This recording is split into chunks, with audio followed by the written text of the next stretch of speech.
now I'll hand it over to the one lone lady on the stage, to Abla. Dr. Abla Abdel Latif, if you could please share with us the underlying need to change the system that we're working in. You know, we said in the beginning that the reason for all of these recommendations that we're making is to really get at the symptoms of the problem. But actually, we also want to make recommendations on how we can change the problem itself. And so if you could share with us your thoughts on that and the piece from the statement. Thank you. Thank you, Ali. Thank you so much. And I'm alone on stage, but you guys are with me, so we're all together here, all right? And we have also the warmth of the entire group, who are 20 people, and 22 people actually, that were all together in Bellagio while we worked on this. Now, again, what we've been talking about, what has been mentioned by my colleagues now, is trying to deal with a specific problem and trying to make recommendations to deal with the specific problem. But at the end of the day, they are all symptoms of the core problem. What is the core problem? The core problem is that the South is not represented at all.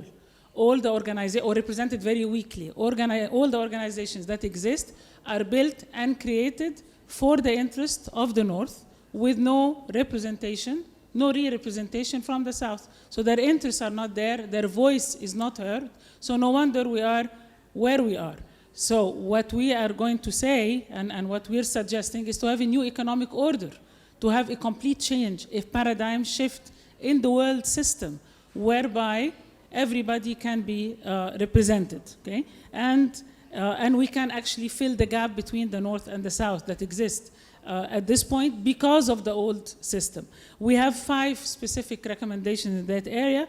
Number 1, we need a new Bretton Woods Agreement. Bretton Woods Agreement was built on the realities after the Second World War. We need one that is built on the realities of the post-COVID-19 situation, okay, where the balance of power is corrected in the 3 main pillars playing, who are the IMF, the World Bank Group, and the World Trade Organization. So that's the first recommendation. The second recommendation is that we need increased inclusivity in the G20. The G20 is playing around a number of countries, the richest countries in the world. There's only one Arab country that's represented there, and that's Saudi Arabia. But other than that, there is no representation.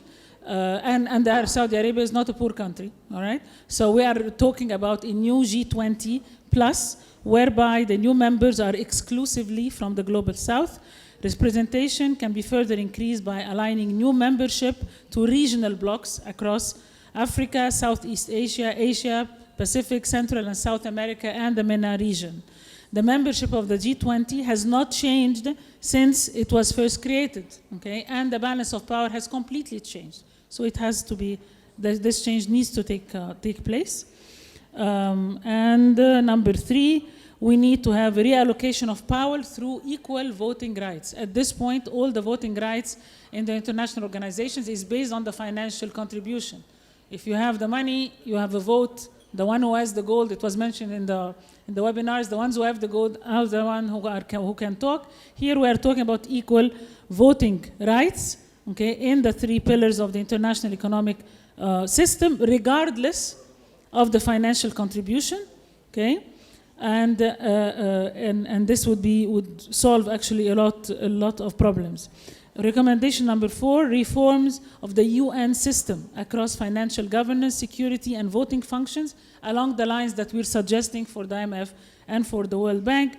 And then number 5, we need a transition plan similar to the Marshall Plan that was introduced after the Second World War to rebuild Europe.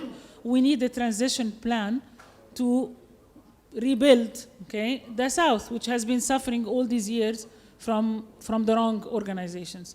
So actually, this is one of the recommendations, or the one of our conclusions, where we had a lot of debates on what would be acceptable and what would not be acceptable, but we reached the conclusion that we need to have it, because if we don't have it, nothing will change. And it was presented in D20, okay, and is going to be given the support in the G20 because it needs to be there, and we're going to do the same with COP27. And interestingly enough, John Kerry, in his last speeches, he was saying we need a new Bretton Woods agreement, so we might as well jump on the opportunity and push for change. Back to you, Ali. Thank you, Abla.